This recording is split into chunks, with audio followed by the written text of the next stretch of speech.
Chapitre I de la Vampire par Paul Féval. Chapitre I la pêche miraculeuse.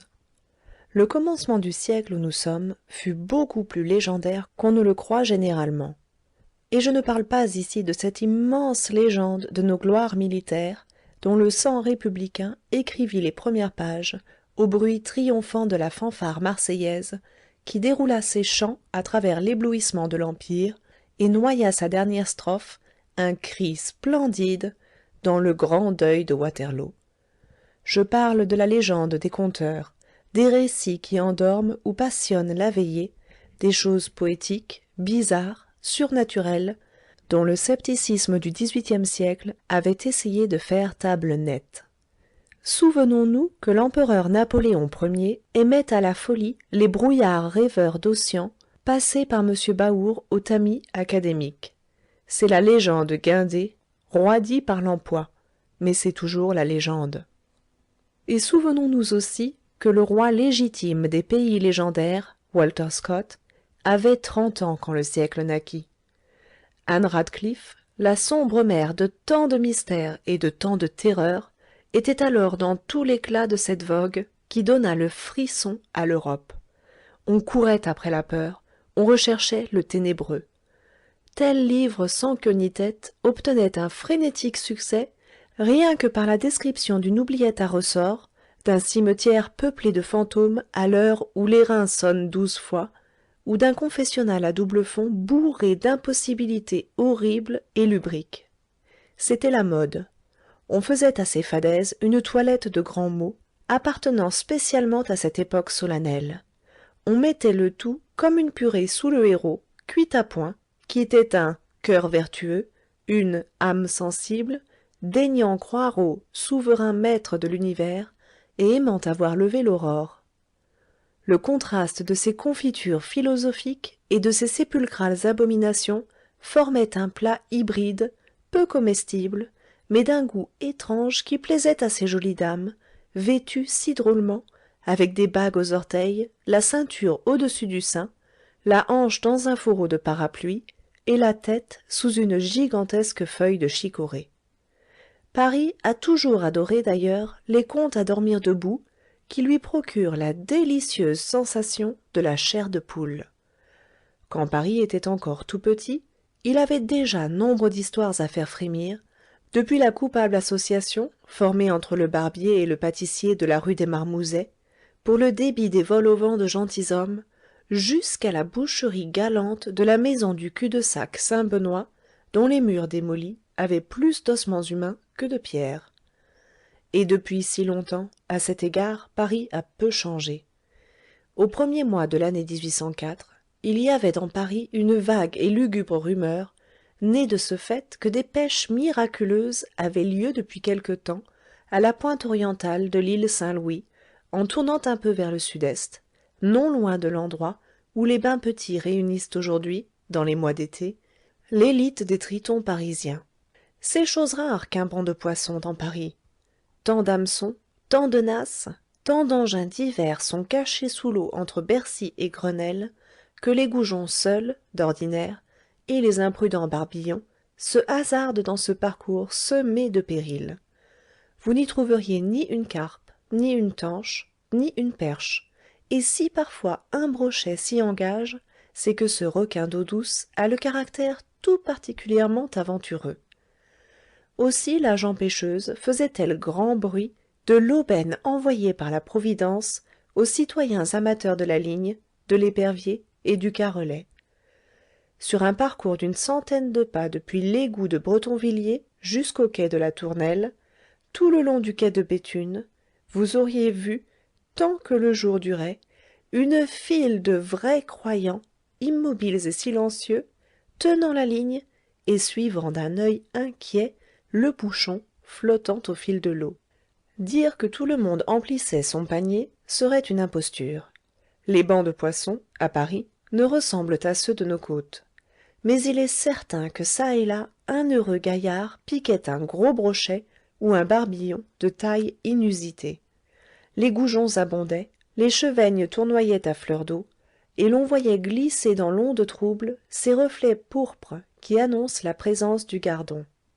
Ceci en plein hiver, et alors que d'habitude les poissons parisiens, frileux comme des marmottes, semblent déserter la Seine pour aller se chauffer on ne sait où. En apparence, il y a loin de cette joie des pêcheurs et de cette folie du poisson à la rumeur lugubre dont nous avons annoncé la naissance.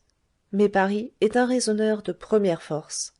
Il remonte volontiers de l'effet à la cause, et Dieu sait qu'il invente parfois de bien drôles de causes pour les plus vulgaires effets. D'ailleurs, nous n'avons pas tout dit. Ce n'était pas exclusivement pour pêcher du poisson que tant de lignes suspendaient l'amorce le long du quai de Béthune.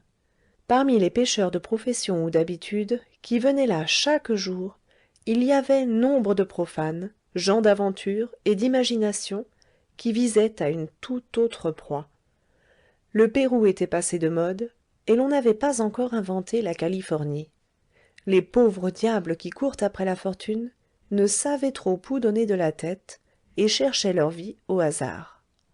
L'Europe ingrate ne sait pas le service que lui rendent ces féeriques vésicatoires qui se nomment sur la carte du monde San Francisco, Monterey, Sydney ou Melbourne. Il y avait bien la guerre en ce temps-là, mais à la guerre on gagne plus de horions que d'écus, et les aventuriers modèles, les vrais chercheurs d'or, font rarement les bons soldats de la bataille rangée. Il y avait là, sous le quai de Béthune, des poètes déclassés, des inventeurs vaincus, d'anciens don Juan, banqueroutiers de l'industrie d'amour qui s'étaient cassés bras et jambes en voulant grimper à l'échelle des femmes, des hommes politiques dont l'ambition avait pris racine dans le ruisseau, des artistes souffletés par la renommée, cette cruelle, des comédiens honnis, des philanthropes maladroits, des génies persécutés, et ce notaire qui est partout, même au bagne, pour avoir accompli son sacerdoce avec trop de ferveur. Nous le répétons, de nos jours, tous ces braves eussent été dans la Sonore ou en Australie, qui sont de bien utiles pays. En l'année 1804, s'ils grelottaient les pieds dans l'eau, sondant avec mélancolie le cours trouble de la Seine, c'est que la légende plaçait au fond de la Seine un fantastique Eldorado. Au coin de la rue de Bretonvilliers et du quai, il y avait un petit cabaret de fondation nouvelle qui portait pour enseigne un tableau, brossé naïvement par un peintre étranger à l'Académie des Beaux-Arts. Ce tableau représentait deux sujets fraternellement juxtaposés dans le même cadre. Premier sujet, Ézéchiel en costume de ravageur, faisant tourner d'une main sa sébile, au fond de laquelle on voyait briller des pièces d'or, et relevant de l'autre une ligne, dont la gaule, pliée en deux, supportait un monstre marin copié sur nature dans le récit de Théramène. Ézéchiel était le nom du maître du cabaret. Second sujet, Ézéchiel en costume de maison, éventrant, dans le silence du cabinet, le monstre dont il est question ci-dessus, et retirant de son ventre une bague chevalière ornée d'un brillant qui reluisait comme le soleil. Il est juste d'ajouter que la bague était passée à un doigt et que le doigt appartenait à une main. Le tout avait été avalé par le monstre du récit de Théramène, sans mastication préalable, et avec une évidente volupté dont témoignait encore sa croupe recourbée en replis tortueux. Les deux sujets jumeaux n'avaient qu'une seule légende, qui disait en lettres mal formées « à la pêche miraculeuse ». Le lecteur commence peut-être à comprendre la connexité existant entre le fameux banc de poissons de l'île Saint-Louis et cette rumeur funèbre qui courait vaguement dans Paris. Nous ne lui marchanderons point, du reste, le chapitre des explications. Mais, pour le moment, il nous faut dire que tout Paris connaissait l'aventure d'Ézéchiel représentée par le tableau, aventure authentique, acceptée, populaire, et dont personne ne se serait avisé de mettre en doute l'exactitude avérée. En effet, avec le produit de la vente de ce bijou trouvé dans l'estomac du monstre, Ézéchiel avait monté, au vu et au su de tout le monde, son établissement de cabaretier. Et comme il avait découvert le premier ce Pérou en miniature, ce gisement de richesses subaquatiques, il était permis à l'imagination des badauds d'enfiler à son sujet tout un chapelet d'hypothèses dorées. Son nom indiquait une origine israélite, et l'on sait la bonne réputation accordée à l'ancien peuple de Dieu par la classe ouvrière. On parlait déjà d'un caveau où Ézéchiel amoncelait des trésors. Les autres étaient venus quand la veine aurifère était déjà écrémée. Les autres, pêcheurs naïfs ou pêcheurs d'aventure, les poètes, les inventeurs, les don juan battus, les industriels tombés, les artistes manqués, les comédiens fourbus, les philanthropes usés jusqu'à la corde, les génies piqués au vert, et le notaire n'avaient eu pour tout potage que les restes de cet heureux Ézéchiel. Ils étaient là, non point pour le poisson, qui foisonnait réellement d'une façon extraordinaire, mais pour la bague chevalière dont le chaton en brillant reluisait comme le soleil. Ils eussent volontiers plongé tête première pour explorer le fond de l'eau, si la Seine, jaune, haute, rapide et entraînant dans sa course des tourbillons écumeux, n'eût pas défendu les prouesses de ce genre. Ils apportaient des sébiles pour ravager le bas de la berge, dès que l'eau abaisserait son niveau. Ils attendaient, consultant l'étiage d'un œil fiévreux et voyant au fond de l'eau des amas de richesses.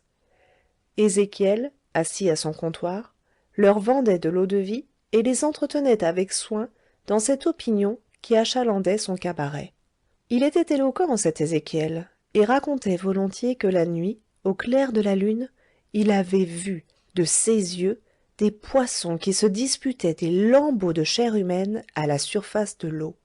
Bien plus, il ajoutait qu'ayant noyé ces lignes de fond, amorcées de fromage de gruyère et de sang de bœuf, en aval de l'égout, il avait pris une de ces anguilles courtes, replètes et marquées de taches de feu qu'on rencontre en Loire entre Paimboeuf et Nantes, mais qui sont rares en Seine, autant que le merle blanc dans nos vergers.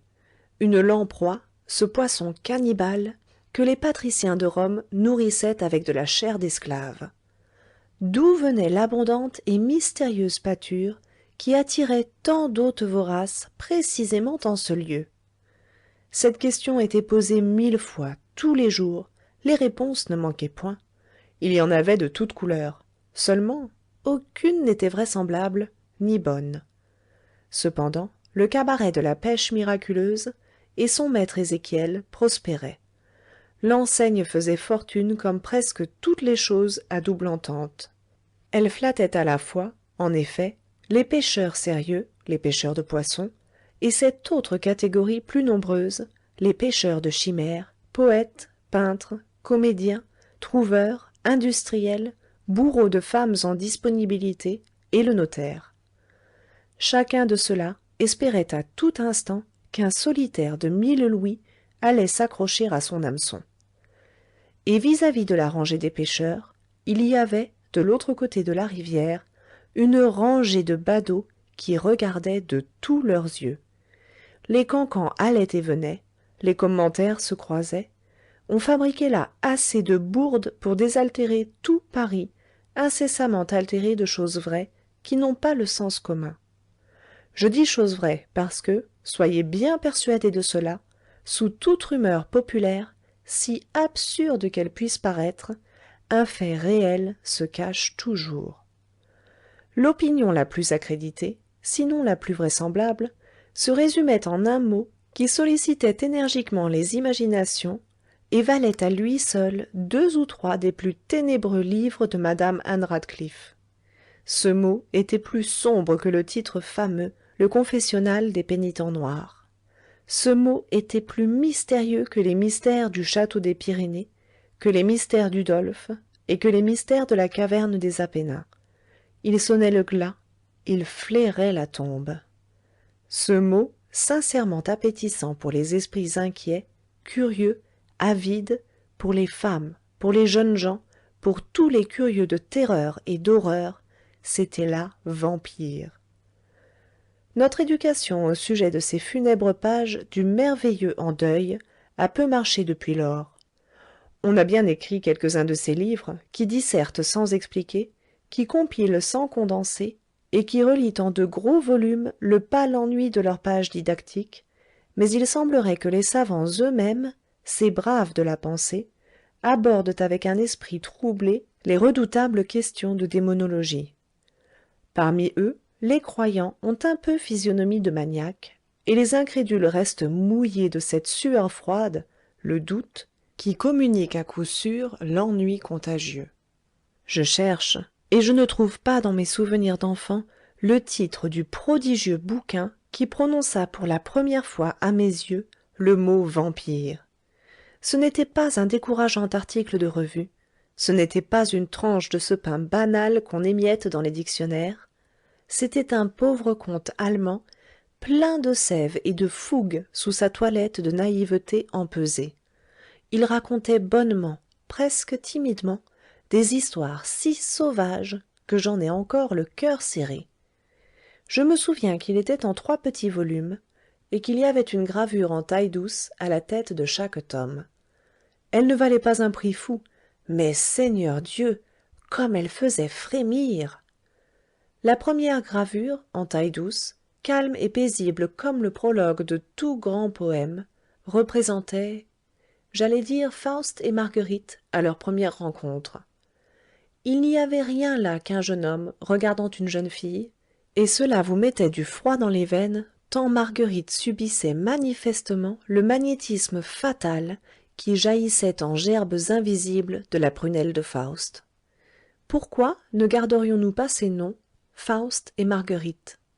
Quel chef-d'œuvre de Goethe, sinon la splendide mise en scène de l'éternel fait de vampirisme qui, depuis le commencement du monde, a desséché et vidé le cœur de tant de familles? Donc, Faust regardait Marguerite. Et c'était une noce, figurez-vous, une noce de campagne, où Marguerite était la fiancée, et Faust un invité de hasard. On dansait sur l'herbe parmi des buissons de roses. Les parents imprudents, et le marié aussi, car il avait le bouquet au côté, le pauvre jeune rustre, contemplaient avec admiration Faust qui faisait valser Marguerite. Faust souriait. La tête charmante de Marguerite allait se penchant sur son épaule, vêtue du dolman hongrois. Et sur le buisson de roses qui fleurissait au premier plan, il y avait un large filet d'odécagone, une toile d'araignée, au centre de laquelle l'insecte monstrueux, qu'on appelle aussi la vampire, suçait à loisir la moelle d'une mouche prisonnière. C'était tout pour la gravure en taille-douce. Au texte maintenant. La plume peint mieux que le crayon. Ce sont des plaines immenses que la vieille forteresse d'Ofen regarde par-dessus le Danube, qui la sépare de Pest, la moderne. De Pest jusqu'aux forêts bacconniers, le long de la Theiss bourbeuse et tumultueuse, c'est la plaine, toujours la plaine, sans limite, comme la mer. Le jour, le soleil sourit à cet océan de verdure, et la brise heureuse caresse en se jouant l'incommensurable champ de maïs qui est la Hongrie du Sud. La nuit, la lune glisse au-dessus de ces muettes solitudes. Là-bas, les villages ont 60 000 âmes, mais il n'y a point de hameaux. Le souvenir de la guerre avec le Turc agglomère encore les rustiques habitations, abritées comme les troupeaux de moutons au bercail, derrière la tour ventrue, coiffée du dôme oriental et armée de canons hors d'usage. C'est la nuit. Les morts vont vite au pays magyar en Allemagne, mais ils vont en chariot et non à cheval. C'est la nuit. La lune pend à la coupole d'azur, regardant passer les nus qui galopent follement. L'horizon plat s'arrondit à perte de vue, montrant çà et là un arbre isolé ou la bascule d'un puits relevé comme une potence. Un char attelé de 4 chevaux à tout crin passe rapide comme la tempête. Un char étrange, aux sur-roues, moitié valaque, moitié tartare, et dont l'essieu jette des cris éclatants. Avez-vous reconnu ce hussard dont le dolman flotte à la brise? Et cet enfant, cette douce et blonde fille? Les morts vont vite. Les clochers de Czegled ont fui au lointain, et les tours de Kecskemét et les minarets de Szegedin. Voici les fières murailles de Temesvar, puis, là-bas, Belgrade, la cité des mosquées. Mais le char ne va pas jusque-là. Sa roue a touché les tables de marbre du dernier cimetière chrétien. Sa roue se brise. Faust est debout, portant Marguerite évanouie dans ses bras. La seconde gravure en taille-douce, oh, je m'en souviens bien, représentait l'intérieur d'une tombe seigneuriale dans le cimetière de Peterwardein, une longue file d'arceaux où se mourait la lueur d'une seule lampe. Marguerite était couchée sur un lit qui ressemblait à un cercueil. Elle avait encore ses habits de fiancée. Elle dormait. Sous les arceaux, éclairés vaguement, une longue file de cercueils, qui ressemblaient à des lits, supportait de belles et pâles statues, couchées et dormant l'éternel sommeil. Toutes étaient vêtues en fiancées. Toutes avaient autour du front la couronne de fleurs d'oranger. Toutes étaient blanches de la tête aux pieds, sauf un point rongé au-dessous du sein gauche, la blessure par où Faust vampire avait bu le sang de leur cœur. Et Faust, il faut bien le dire, se penchait au-dessus de Marguerite endormie, le beau Faust, le valseur admiré, le tentateur et le fascinateur. Il était hâve. Sans son costume de hussard, vous ne l'auriez point reconnu. Les ossements de son crâne n'avaient plus de cheveux, et ses yeux si beaux, manquaient à leurs orbites vides. C'était un cadavre, ce Faust, et, chose hideuse à penser, un cadavre ivre. Il venait d'achever sa lugubre orgie. Il avait bu tout le sang du cœur de Marguerite. Et le texte? Ma foi, je ne sais plus. Ce second tome était bien moins amusant que le premier. Le vampire hongrois s'ennuie chez lui, comme Don Juan l'espagnol, comme l'anglais Lovelace, comme le français Bourreau des cœurs, quel que soit son nom. Tous ces coquins-là tuent platement, comme des pleutres qu'ils sont au fond. Ils ne valent qu'avant l'assassinat. Je n'ai jamais pu découvrir, pour ma part, la grande différence qu'il y a entre ce pauvre Dumollard, vampire des cuisinières, et Don Juan, grand seigneur. La statue du commandeur elle-même ne me semble pas plus forte que la guillotine. Et s'il est un maraud capable de plaider la cause aux trois quarts perdus de la guillotine, c'est Don Juan. Passons à la troisième gravure en taille-douce, et qu'on me décerne un prix de mémoire. Celle-là était la statue du commandeur, la guillotine, tout ce que vous voudrez. Personne n'ignore qu'un bon vampire était invulnérable et immortel, comme Achille, fils de Pelée, à la condition de n'être point blessé à un certain endroit et d'une certaine façon. Le fameux vampire de Debreczen vécut et mourut, pour mieux dire, pendant 444 ans. Il vivrait encore, si le professeur Hemzer ne lui eût plongé dans la région cardiaque un fer à gaufrer rougi préalablement au feu. C'est là une recette bien connue, et qui, au premier aspect, ne nous semble pas dépourvue d'efficacité. La troisième gravure montrait le vrai cercueil de Faust, où il reposait peut-être depuis des siècles, gardant la bizarre permission de se relever certaines nuits, de revêtir son costume de hussard, toujours propre et fort élégant, pour aller à la chasse de Marguerite. Faust était là, le monstre, avec ses yeux brillants et ses lèvres humides. Il buvait le sang de Marguerite, couchée un peu plus loin. Les gens de la noce avaient, je ne sais trop comment, découvert sa retraite. On avait apporté un fourneau de forge, on avait fait rougir une vaillante barre de fer, et le fiancé la passait à deux mains de tout son cœur au travers de l'estomac du vampire qui n'avait garde de protester. Et Marguerite s'éveillait là-bas, comme si la mort de son bourreau lui eût rendu la vie. Voilà ce que disait et ce que contenait mon vieux bouquin en 3 petits tomes. Et je déclare que les articles des recueils savants ne m'en ont jamais tant appris sur les vampires. J'ajoute que les badauds de Paris, en l'an 1804, étaient à peu près de notre force, au bouquin et à moi, ce qui donne la mesure de ce que pouvait être leur opinion au sujet de cet être mystérieux que la frayeur publique avait baptisé la vampire. Fin du chapitre 1. Enregistré par Nadine Ekert-Boulet, à Copenhague, en décembre 2010.